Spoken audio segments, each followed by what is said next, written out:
Episode 1 of the Thicc Pod, your home for all things sports, cards, and levity. It's been a minute, but we are back, healthy, alive, kicking. I am Jeremy, joined as usual by the player from the Himalayas, Manny. Good afternoon. Happy Sunday, young man.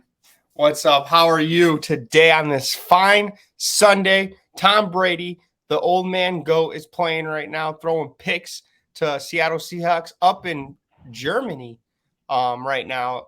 And F1's on, and Premier Soccer. So, where are you recording from? Are you south of the equator, in Germany? Isn't Germany north of us? Oh boy! And welcome to your hobby release. We are off to a good start. No, I swear we're north of Germany, right? Or we're south of Germany. No? Now the whole thing is going to. No, it's great. It's great. Now you have to look. I swear we might be north now. Just thinking. I thought we were like equal, you know. Everyone's equal. Well, welcome to episode 1. World Cup starts in a couple of weeks. And as Jeremy's looking to tell me that I'm stupid, I was seeing a bunch of stuff, a bunch of news outlets coming out talking about Qatar. First, they were talking about the fan village where people are going to be staying, the visitors. Have you seen this, Jeremy? You might be right, Manny. You might be right. They might be slightly north of us. It's hard to tell because I understand that when you take a globe and you flatten it out, that's not truly apples to apples comparison. So it's exactly. You might be right. But I've spent entirely too much time over something so nuanced as that. So we'll keep it moving. The World Cup, man, I'm excited. Yeah, I am excited. But I didn't pay attention to anything else you said. So get me up to speed. That's fine. They have this place called Fan Village where you spend $200 a month, and you get to basically it's like a hotel. What you think, right? Okay. It's not. It's going to be horrible. I'm going to show pictures if you're listening on audio. So you're telling me I can go to the World Cup for $200 a month with all the accommodations? Or $200 a day. Did I say month? $200 a day. Sorry, day. Okay. $200 a day. You're staying in a luxurious hotel, right? Not really. Hilton? Marriott? Yeah. No. You're staying at right here. Look at this. A shipment yard. The fuck is that? That's where people are going to be staying. Look at that. What are those, just Connex boxes laid out on like shitty turf? Oh yeah. Look at your room is D15 row 6. Absolutely fucking not. No way. Wait. That's the middle. Let's see. Let me try to find a picture. Oh, here's your inside of your shipment. So it's 2 beds. 2 beds. My legs are long. I would swing out of one of those little ass beds and jam my leg or toe on the other bed. Yep, $200 a month. And I don't think there's a bathroom. I think it's a community bathroom. So if you're listening and you're not watching through YouTube, let me paint you a picture with my words to the best of my ability. Think of a traffic or a cargo barge next to a body of water. Now remove the body of water. Lay out a bunch of shitty AstroTurf. Don't make sure that it's laid down smoothly. Make sure it's kind of ruffled up a little bit. And then take a bunch of Connex boxes next to each other and put 2 beds in each of them. That's essentially what we're looking at, correct? Yep. Correct. And people are going to travel to Qatar and spend $200 a night to sleep in a Connex box? Mm-hmm. Wow. Is $200 get you both beds, or is that just one bed? That's true. That's a good question. When's if you're bunked up with some stranger? And understanding that it is insanely hot there relative to what we are used to, does that include air conditioning? Probably not. What? I put money the sun on these metal like roofs is gonna suck. And I'm surprised they didn't stack these bad boys and try to get more people to stay there. Let me tell you something. As I'm thinking through this, like, if I were designing something, this would never even be an option to provide housing or accommodations for people traveling in. That is why I would be in certain aspects a shitty businessman, but somebody's like, you know what we can do? You know what we can do? You know, Roger, let's get a bunch of Connex boxes that human beings can barely fit in, and people will come and spend. Oh, he's painting the Connex box. Yeah, look at that. He's sweating. Yeah. I mean, it looks like they put windows or something in it. Oh, look, if you're not attending the game, you could sit on these luxurious bean bags and watch a TV for the game outside. Are you? Ew, absolutely not. I'm not sitting in somebody else's sweaty beanbag chair. Oh, look, they put a soccer field.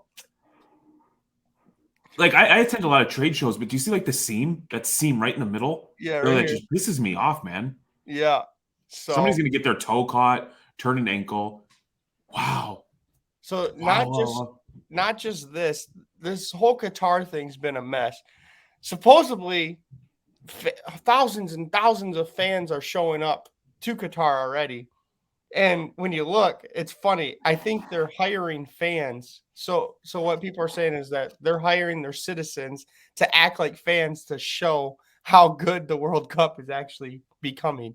You have England fans that showed up, and they all looked Middle Eastern type people. So wait a minute. So that like Qatar is putting out videos showing people there already celebrating and pre-gaming for the World Cup, even though we're 3 weeks out from. Yeah, they can't pregame. They can't pregame. You can't drink. You can't drink there, or you get arrested. Okay, so can you show the video? Can you show the video? I gotta pull it up. Hold on. Because you showed me something, and I wasn't like really grasping what you were getting at, but it's essentially you would think that the games are already underway. People are raging before the game. They're amped up. And it's like the same people just wearing different countries' accoutrement. Yeah. Let me find it real quick. Wow. This whole thing is I can't wait to attend actual World. I've gone to qualifiers, but to attend a World Cup, but I wouldn't go to this country.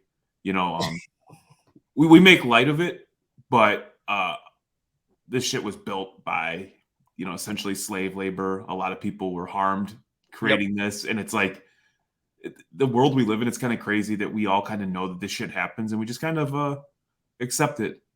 Okay. Don't play it without the sound because it was too loud. But these are Argentina fans. Okay. The Argentinians. Yeah, this is Spain, and my family's from Spain. I'm telling you what, these guys don't look like my ancestors. And here's look at the England fans. Who buys this?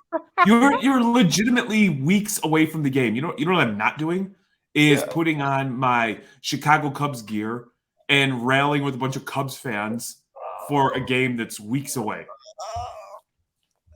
I don't know why they're doing this. Like, I don't want to stereotype, but like, I mean, those aren't Spanish fans. Those are not all English fans. There could be some sprinkled in, you know, but sure. It seems like they're just hiring their citizens. Good Probably the same people that they hired to build the stadiums to dress up and just act the fool. And it's no coincidence that for Portugal and Argentina, the two jerseys that you see is the Messi jersey and the Ronaldo jersey. so big up to the guy who created the video. He's like, we've got two jerseys. We got to make it work. We got to make it seem real. Let's make sure we show off the jersey. That fucking kid should get his ass beat. Oh, this is the World Cup. Yep. Wow. Here's the World Cup for you. I mean, it's kind of. I feel like they're trying to get the hype going. So they're just like, hey, get out there and dress up. Everyone's off work. Just put on a Ronaldo or Messi kit and go in the streets. So do you think the intent of that video is just to like, is it like PR? Like, hey, we're a good country. Everybody's having a great time here. So we're trying to put as much good stuff out there, or like, what the hell? Like, because if I'm seeing that, I'm not like, that doesn't motivate me or make me want to go. That video sucked. Yeah. Wait till the Canadian fans get there. Oot in a boot. No. Oot in a boot, the process. Is Davies playing? Didn't he pull his hamstring pretty bad? He said he's going to play. So, I think he made the roster. I think he's going to play. So I think that's a good sign. But man, talk about World Cup not being in November or being in November too. How many players got injured the last couple of weeks and can't play in the World Cup because they had to move it because Qatar is too damn hot in the summer. And then when they're playing now, it's still too damn hot. I don't know how they even got the bid, and it's screwing up a lot of people. Money. Yeah, true. You got a point. Just like everything else, money. Since we're still talking soccer, did World Cup Prizm came out last week? Was it last Wednesday? And all I've seen is a bunch of one-of-ones being pulled like crazy. I don't know if you're seeing the same thing. I did. That was like my initial reaction. It's like, holy shit, how many one-of-ones have I watched? And because everybody's posting them, right? So it's a new product. So that dominate in you're both soccer guys, so that dominates your feed. And you're like, okay, I'm gonna watch this, and it's a one-of-one of a guy you've never heard of. A guy you've never heard of, then a parallel of a guy you've never heard of. And I get that they have to put him in there, but legitimately the amount of one-of-ones that are readily available in any new product kind of dilutes the whole thing, in my opinion. They had a shout out to Bailey. Did you see Bailey hit the one-of-one, his soccer group hit the one-of-one Neymar auto. Or not Neymar, Mbappe auto. Is that the one that was showing on TNT? Was it on TNT? TNT they messaged us last night that one of their customers pulled an Mbappe one-of-one auto. Wow. And they were like, they're going through their process of trying to assign a value. And the closest thing they can find is a red refractor, number out of 5 that went for 45,000. So I think that it might be. I mean, that's sweet that they it's an ugly card though. It's an ugly card. The one that was sent to me, it's a shitty sticker. To be clear, I would love to have this card. I don't want to come across, but it's International Ink. I don't know if we're looking at the same card, Manio. Yeah, that's the one Bailey pulled. Yep. Yep, International Ink. The auto's ugly. I think the card's actually ugly. It's a badass card though. But yeah, a lot of one-of-ones, man. And we're supposed to have fun here, and I don't want to be like the negative Nancy or that sort of person. But it's just too many, man. It is too many. Too many one-of-ones. The product wasn't, and a lot of people, I don't know. They have the checklist sucked ass. I'm gonna just say it. The last couple of checklists have sucked ass cheeks.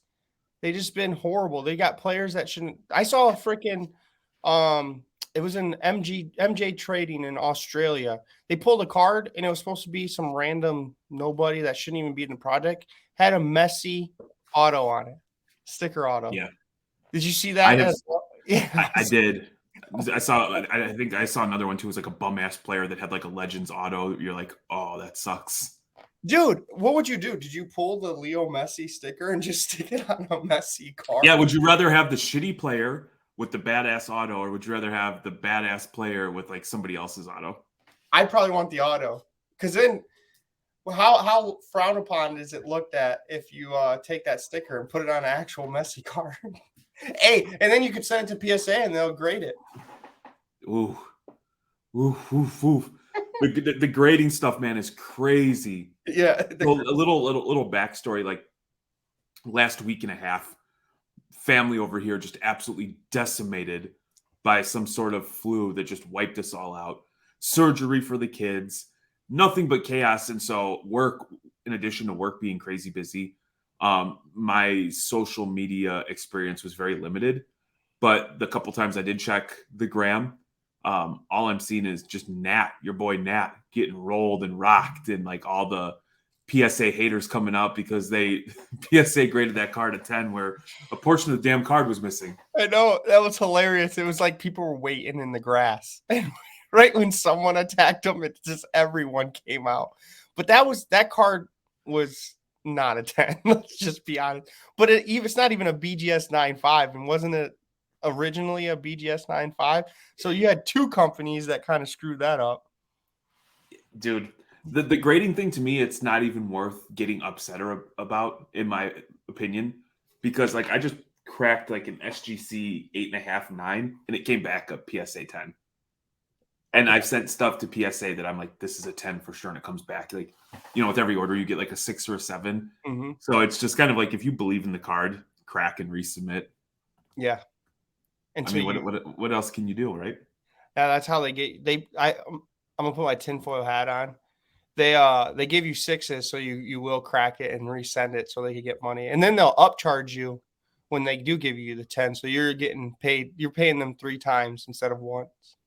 It almost makes you wonder too. Like I know that the pop report in the registry is a big deal, especially for set collectors. But I wonder at what point they're able to do something to control that, because there's cards that have been cracked 10 times. Yeah. Like I know people who will continue to crack the card, because if they hit that 10 or 9 or whatever they're chasing, that multiple makes it worth it for them to crack it and resubmit it. Yeah. And I mean, you're having Nat Turner cracking cards and resubmitting. He just admitted that he did that. So it's not like frowned upon at all. So everyone's doing it. Do you even do it with a 1 of 1? Like, would you like, how many times has a 1 of 1 been cracked? I just got a couple of 1 of 1s back. And I had the autograph graded, and then I just authenticated the card. Yeah. Because in my mind is just, let's put the focus on the card, not the numerical grade. Yeah. You know what I mean? And if it's truly a 1 of 1, whoever's looking to buy it, if they're trying to buy it from me, obviously probably gonna be a collector, the end user. That's on them. Because most people, I have cards that are 10s where people won't buy them because they're actually looking at the card. Hey, I know this has a PSA 10 sticker on it, or the slab, but it's off center, or the color's off, or you can see something with the corner. I don't want this because it doesn't have the eye appeal, which I think is completely fair. That's a real thing. Going back to buying the card, not the grade, right? Bingo, bango. Let me ask you this, Manuel. I have a question for you. And I don't know if you have the answer. And it's a little bit of an observation with a question. Buying and selling cards, I truly enjoy transacting with people. I think it's fun. I think it's like, I love getting new cards in. I get bored. I sell stuff. However, we've all encountered the person who does not know how to price cards. Yep. I.e., the Traverse City show where a card's comping all day at $500, but the guy's selling it for $1,300 because one day Zion's going to be a Hall of Famer. Yep. Right? Mm-hmm.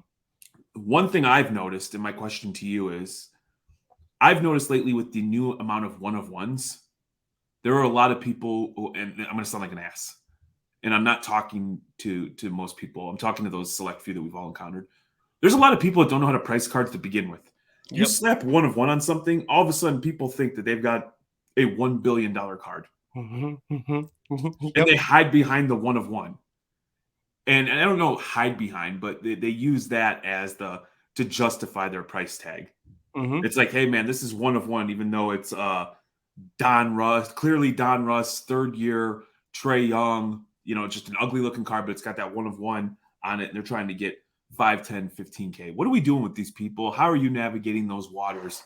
Because right now, having a 1 of 1 isn't even a big deal. Like a few years ago, 1 of 1 meant something to me.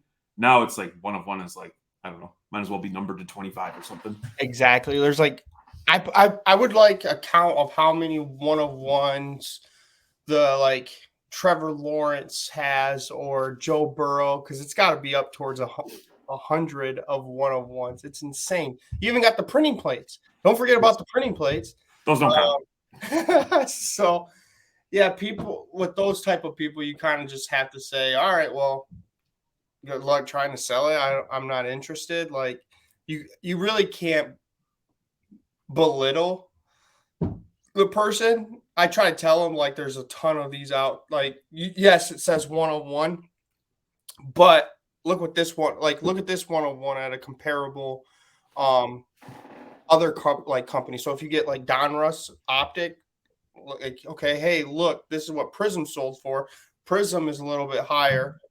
I could go here as a 1 of 1. So I usually try to look at like the same comparable player at the same, like, first I'll go comparable player, comparable product. Then I go same player, different product, and kind of navigate towards those waters. But a lot of people are stubborn and don't want to. Like, for example, I have that 1 of 1 Neymar, right? Yep. It's Optic. It's an insert. So I could go look at the other Optic inserts or something that's 1 of 1 and try to find a comp for it. Or if you want the 15K or whatever, you got to find the collector. One person's going to pay 10K for this card. I'm just throwing a number. No one's going to pay 10K for this card. Another person that, like me, that I'm not a PC of Neymar, will pay 1,000. Like, you just got to find the right person too. Yeah, I know that people talk about comps all the time, but I think that's one of those things where when you get into a one of one, obviously you do your research, but for me, I just have to believe in the card or the player to pull the trigger. Yeah. You know, and I wonder how many people, their hobby experience is going to be either jammed up or soured a little bit because, one, they think they hit the lottery. Yep. And so they hold on to this card hoping that this magical number that comes in. And again, you can't – that's their card, their money. Do whatever you want with it. I totally appreciate that. I'm just saying I think there's a lot of people that are just going to be stuck, or like they're going to be ultimately disappointed when they come to find out that Panini and one Xavier Tillman 1 of 1 parallel is actually not a 4 or 5 figure card. It's actually like $100. Yeah, it happened to me when I first got in the hobby. I'll tell you a little story. I was breaking. Please tell me. Story time with Manny. Story time. Manny story time. I was in a break. I hit a Luka second year, so it was like first year Mosaic gold out of 10. It was 1 out of 10. And I got it graded BGS 9.5. So it was like pop 1 and no other grades for BGS. It's out of 10. I've gotten people when I first was getting in the hobby, like, don't take less than 10K, blah, blah, blah for this. And then you got people that were like trying to buy it, actually buying it and say, I'll give you like 1,000. So it was in a tough spot where I was like, what do I ask? I don't want to seem like a jerk when I'm trying to ask for things. So I thought I hit the jackpot. Little did I know the card. I mean, I sold it for a good amount. I sold it for essentially like $4,000, which is good because it's on the height of the hobby. That card is probably like 1,800 now, which I should try to get back into it. But yeah, so like it's even happened to me when I first get in the hobby. It's just you don't know, and there's so many opinions in the hobby that it could mess with your head. Because I thought I hit the jackpot. Like people would say, don't take less than 10K. So in my head, I'm like, okay, well, I'm going to price it at 15. And when I ask someone, they're like, that's not 15. It's the ignorance of being a newcomer sometimes. Correct. I had somebody reach out week and a half ago, and they're like, hey, I want to do a deal. I've got this 1 of 1. Immediately, I was excited. And it was a fucking printing plate. And then I was so disappointed. There's Kaylee called me upstairs yesterday. She was watching Pawn Stars. That's my girl. I love Pawn Stars. I'm like a History Channel buff. But she's watching Pawn Stars, and she calls me up. She's like, babe, look at this. This guy's selling a printing plate of Tiger Woods rookie card. He was selling Fernando Tatis Leaf Metal 1 of 1 auto. Guess what he asked for that? $45,000 for that Leaf Metal 1 of 1. Man. The printing plate, he was asking for like 60K. And then he had a Luka, like, it was like a Turkish, like, it was a weird card. I've never seen it. He asked for like 60K. So he was asking for like close damn near 150,000 for a plate, 101 printing plate, a Leaf Metal auto Fernando Tatis, and a Luka. I've never seen this actual card before of the Luka, but I was just cracking up laughing because Kaylee, this is a part of ignorance, not in the hobby. She was like, wow, look at all these cards and they're worth this month. I was like, no one wants this printing plate.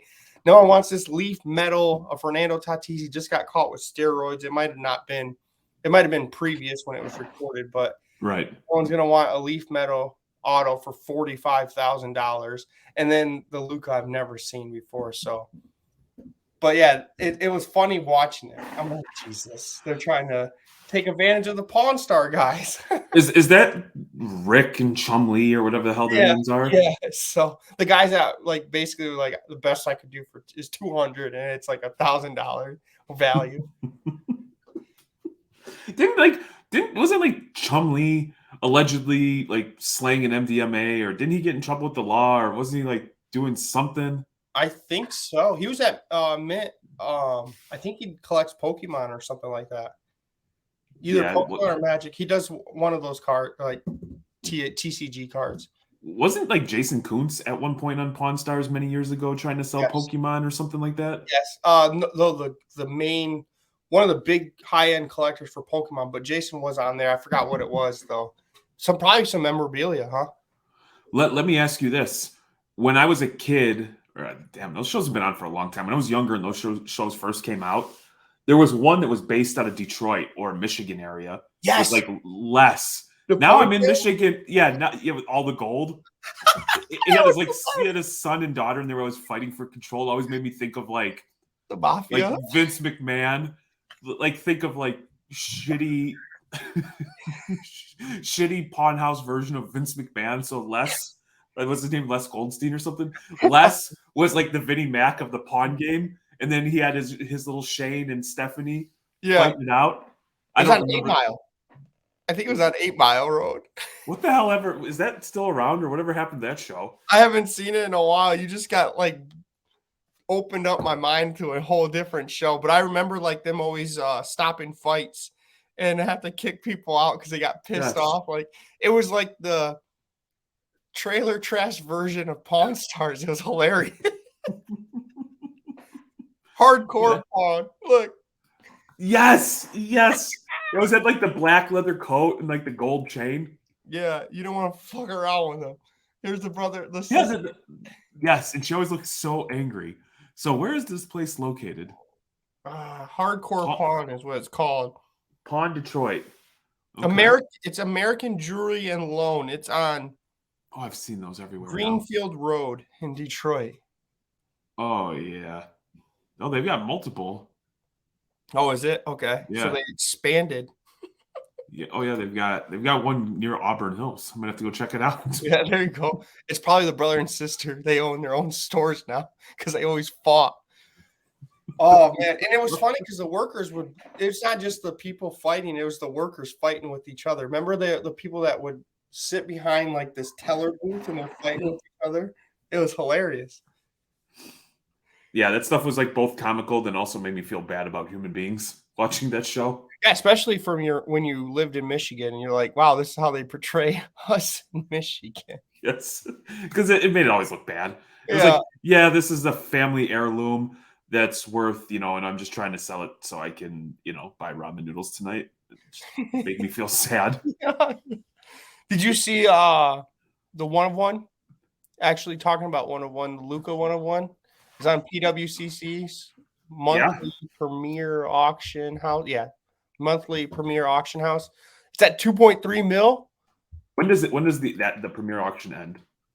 I believe next Thursday, if I'm right. I have to double check. But yeah, $2.3 million. I think originally it was is it Shine? Shine sold it to someone for 4. Was it 4.6 if I remember correctly? Million, and I'm wondering if it's going to get there. It was like the peak of the hobby, so I'm not quite sure. It's November 17th, next Thursday. So what's crazy is I'm looking at it. The amount of Luca big ticket Luca items that are in this auction are nuts. Yeah, it's insane. Like the gold, the black gold out of 5 out of 5. Did you see that? Yeah, 170,000. You've got gold prisms with the signature, blue out of 199, black label, blue, yellow, green choice. You got the cracked ice out of 25, RPA, horizontal RPA. Like the amount of like Luca ending on this auction is nuts. Here you go. I brought it up here. Yeah, there's 1-of-1, 1-of-1, 1-of-2, 1-of-4. I like ungraded flawless for some reason. I'm attached to it. Man, this is insane. I really like flawless right now. As everybody's chasing NT, I've had my eye on like flawless for modern basketball. Yeah, it's so like this stuff right here where it still has the sticker, where it looks like it's not it's like untampered. I want those. I like those cards. I think ultimately the game used or actual player worn will play out, and it wouldn't surprise me at all whether it's 3, 5, 10 years down the road where like people look back and Flawless kind of becomes the go-to brand, or it's held in high regard, just like 2012 Prizms kind of held on a pedestal. At the time. 2012 Prizm wasn't anything, so I could easily see that becoming a thing. I don't know. I wish, like, looking through this stuff, it's like, man, I can't afford any of these, huh? Like Zion 1 of 1. So look at this, the Zion 1 of 1. Kind of like what you said. Look, authentic auto 10. How you grade your stuff? Yep. That's at 19. The 1 of 1.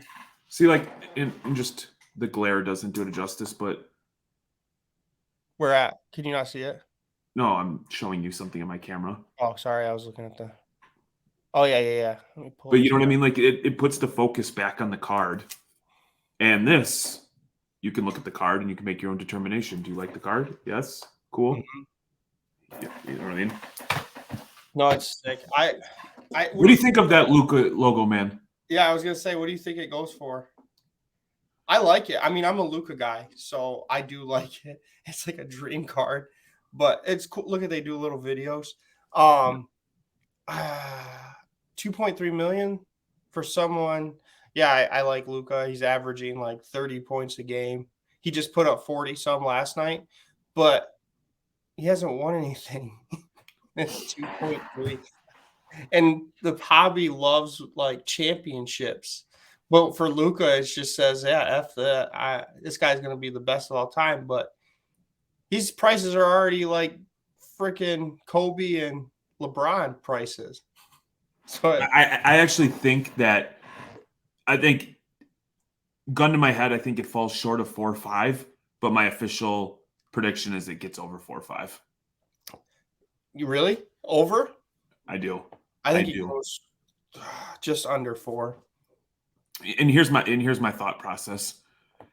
To me, the next guy, if he's not already the guy, if I'm spending big money, I would be putting my money in Giannis. Yes. MVPs, Defensive Player of the Year, championship, still young. But if you're looking for the next big guy, he's got mainstream appeal. He represents his country. Yep. He is arguably one of the 3 to 5 best players currently in the NBA. He has all the upside.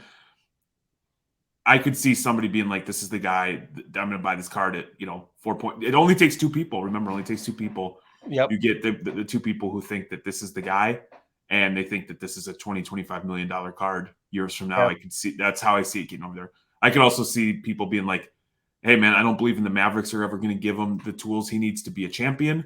And I can also see, that would be my argument if this card falls short of 4 or 5.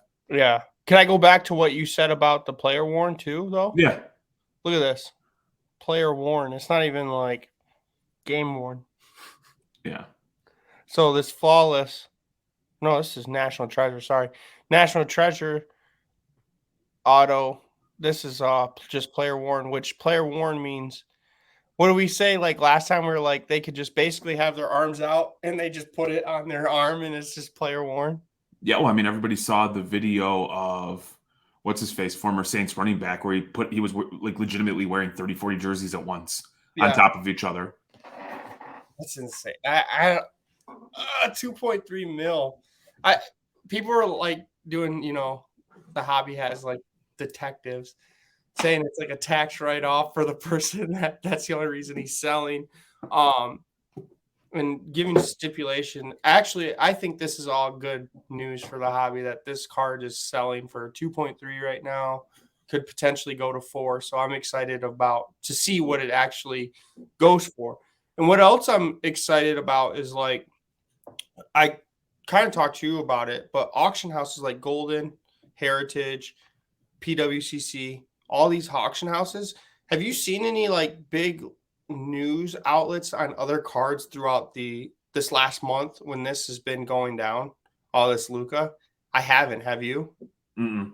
And the reason why I brought it up in the past was it seems like the auction houses were competing with each other, which caused the market.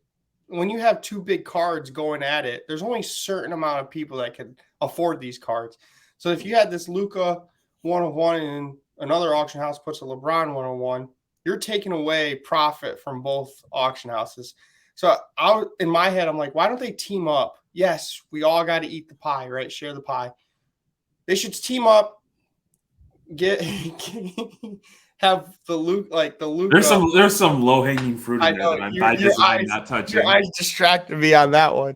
But yeah, so when this Luka goes out, no one auction house should have a big card because everyone's focus should be on this Luka. Maybe next month Golden has a card where no one.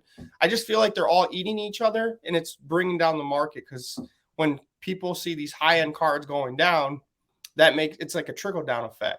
So maybe there's a lot of auction houses out there. Maybe they should just all work together and be like, okay, January is my month, February is my month, and stop putting out like so many big cards all at once. I don't know. What's your thoughts on that? I want them to keep doing what they're doing. I want them. Oh, yeah. So we can keep buying. Because you can keep buying. I saw somebody do this with Golden, and we've talked about this with PWCC, is he bought a card, ended up going for like $100, $150, something dirt cheap. Got the card in hand, put it up on eBay, and it went for like $500. Yeah, because eBay has the eyes and has the audience, and so and I hate to beat a dead horse, but we had a friend who sold through Golden, and my fear was the card was a big card, but not quite big enough, and unfortunately, I think that card went for less than what it should have because it just kind of got buried. It got buried like on the website. So, especially with like places like Probstein or some of these not higher end, but high volume consigners that can get you a better rate. You're better off, man, just going through eBay where you're going to get the eyeballs and stuff. But as far as me as somebody who's buying cards, I love it in being a student of the game.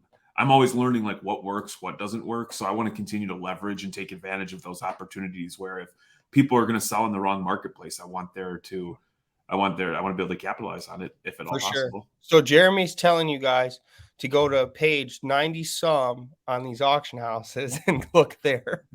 I do on the weekly auction for PWCC on Golden. I start like, how you filter it high to low. I go low to high, or, there's different things that I do. And I just look for like easy, like I might have card ladder or 130 point open on one and just look at like a sales history. And it becomes really, if you want to do the work, it's not always sexy. It's not always glamorous, but doing that a couple times a month, you can, get yourself a couple $100 extra bucks. So you can buy some fun stuff that you like. Yeah.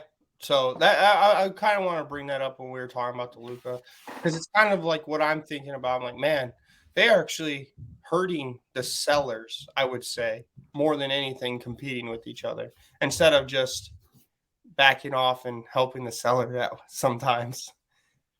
I will tell you, I like PWCC's website 100x more than any of the other auction houses' websites, especially for trading cards. Yeah, they're definitely like the modern day, like auction house.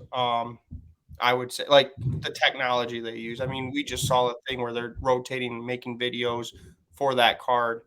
And their pictures are high quality.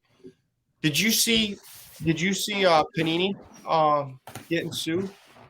You know what? Panini just sent me an email yesterday at like 2 a.m. I got excited because I thought my Justin Fields RPA. Well, again, I'm just gonna use RPA.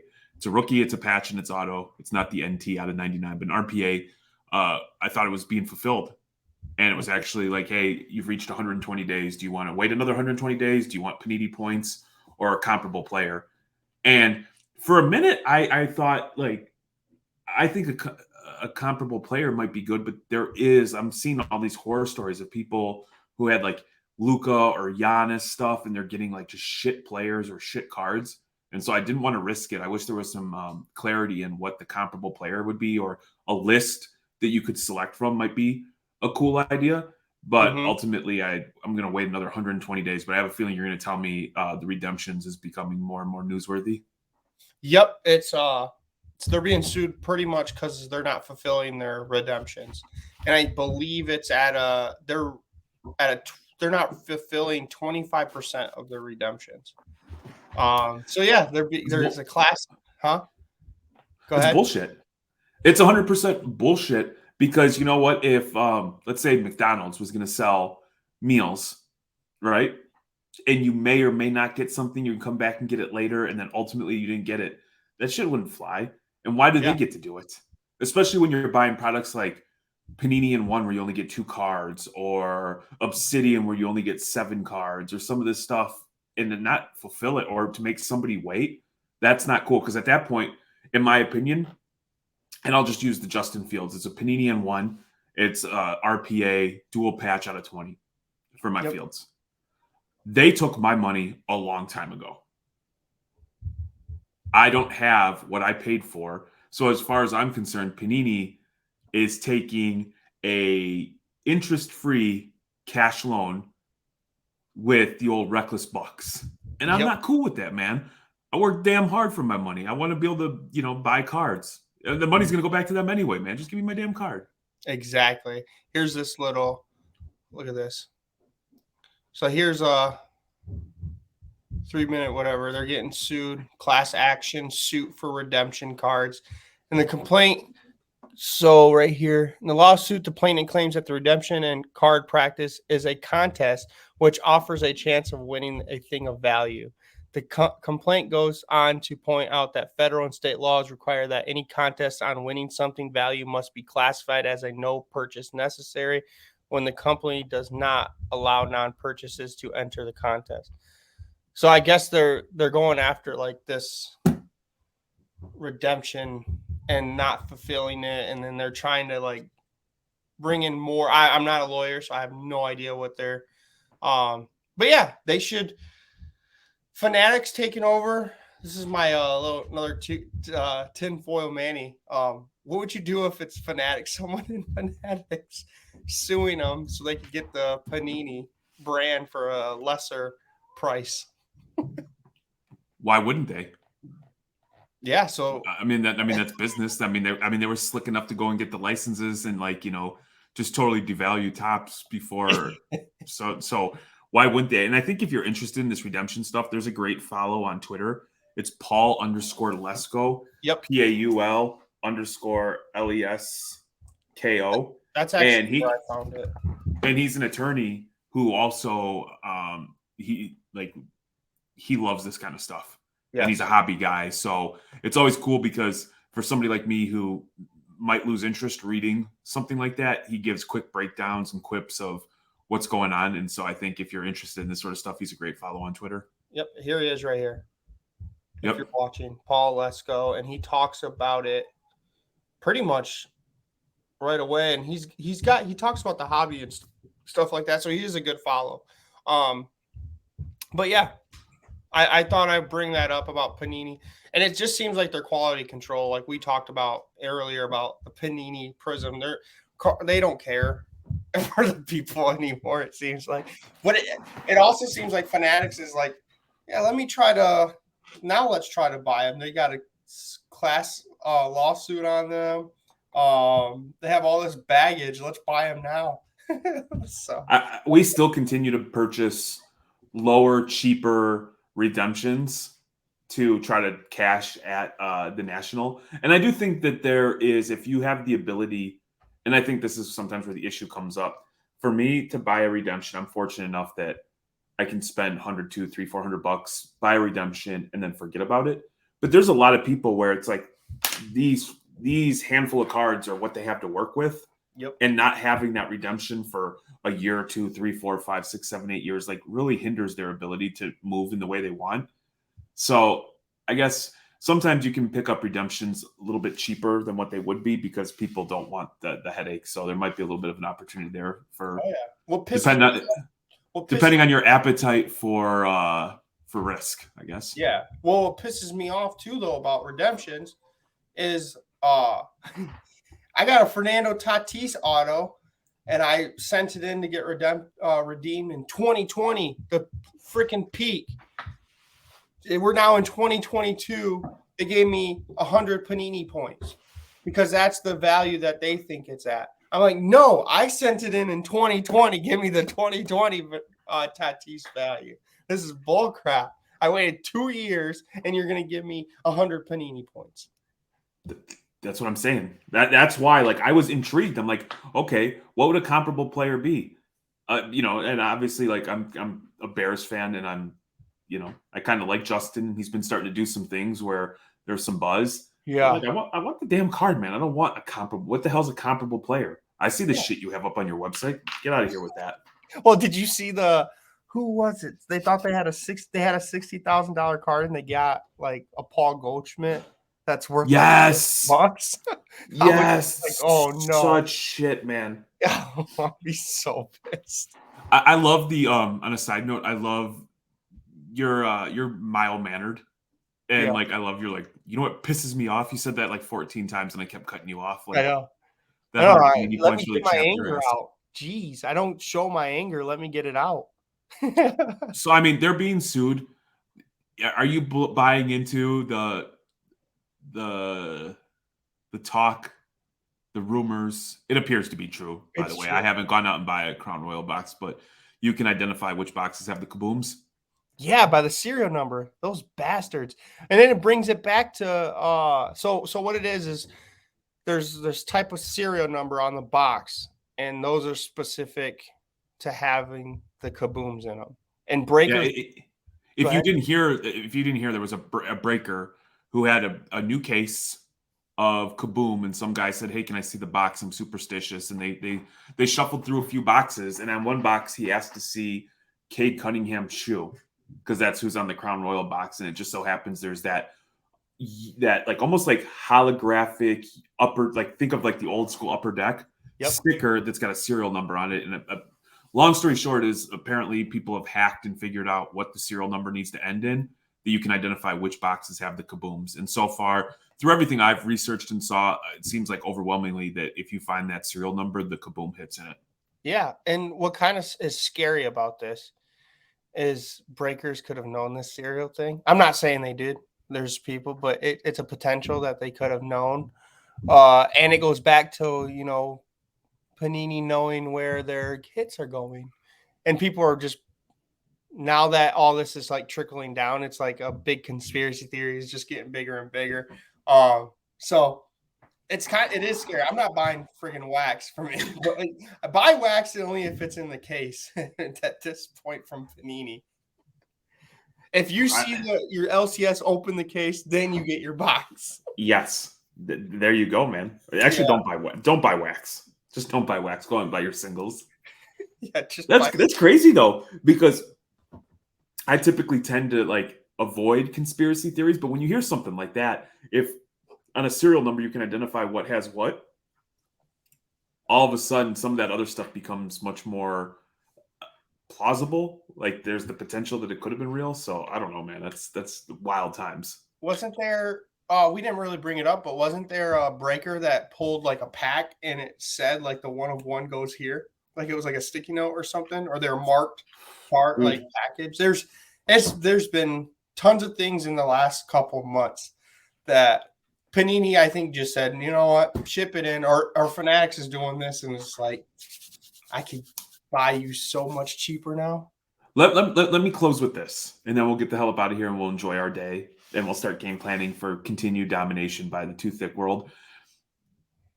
Consuming hobby content is almost a job. Yes. It's not exactly fun. It's like important. It's essential to understand what's going on. You see some fun stuff, like big ups to Lameme doing like the hobby people as women. I thought was pretty damn funny and well done. But you go through and like our feed is like, you know, we follow all the prominent people, all the people that I think most people do, plus, you know, collectors or people who do something in the hobby space that we respect, like, appreciate the whole nine. But my hobby content seems like this. And mind you, I go back and forth between Instagram and Twitter. It's like you've got the people who anything negative, they just key in on. Everything's a conspiracy theory. Anybody who's had success in the hobby did it in a bad way. You've got that. Then you've got the people who are clearly like, everything's positive, and if anybody says anything negative, they're pieces of shit. and they're just trying to promote negativity. Mm-hmm. And so you have all these different camps, and it's like, to me, like, it's going through and it's like, all right, how much of this is real and how much is this person's personal agenda? So it's like an added layer, like, okay, if what am I reading right now, is this true? Is this a legitimate question, or is this just person just being a troll? And then I got to take time to figure that out. And then, like, okay, do I want to pursue this further and understand this more? And so I just found even like consuming the content is making me think more than I probably want to or have the ability to do so. Bro, I get caught up in looking at hobby content more than what I should be like researching on cards. I get caught up doing that some days, and I'm like, shoot, I could have been spending this day to find the next good like card to buy, or I'm missing auctions. What am I doing? So I do agree with you. And it's a lot of negativity. You're going to get that because people love it. They flock to it. It's like flies to a light. But I mean, we're going to be positive. Yeah, we'll joke about like stuff. But we want to talk about it if it's an issue that we see. Maybe I'll get create a tinfoil hat, and we'll call it Manny's tinfoil. I'll put it on every conspiracy. Ooh, yeah. I like that. Let's do that. Tinfoil Tales featuring Manny. I like it. And then you got to talk like that, because that was kind of got me aroused when you said that. You know, I just learned of the other day, and it was because of watching the new Beavis and Butthead. But there's like these genre videos, and I'm gonna just totally age myself, but like people just like whisper into a microphone, touch things, and make noise, and I'm like, what the fuck am I watching? And it's like,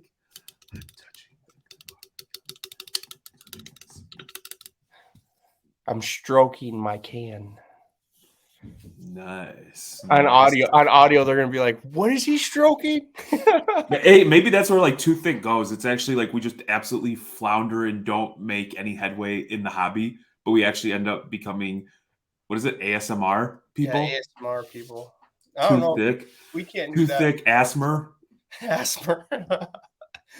Oh man, I'm excited. Thank you guys for tuning in.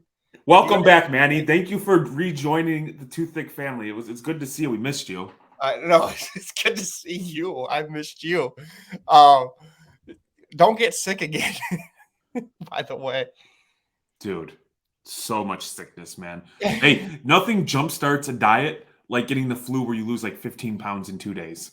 There you go. Maybe you should have coughed in my mouth. Hey, I'll tell you what. I'll bring it full circle. You can sit in my beanbag chair in Qatar while you live out of your Connex box and enjoy the World Cup. I appreciate you. You're the best. Where can the fine folks follow us, Manny? They can follow us on Too Thick IG, Too Thick Twitter. Oh shit, I screwed that up. Look at my picture. _Thick_pod on Instagram. Too Thick Pod on Twitter. Too Thick Pod on YouTube if you're watching, and we're on TikTok as well. Fanko, thank you everybody. We appreciate you. Make sure you like, subscribe, all that good jazz, and we will see you next time. Hope you enjoyed your hobby release. Peace.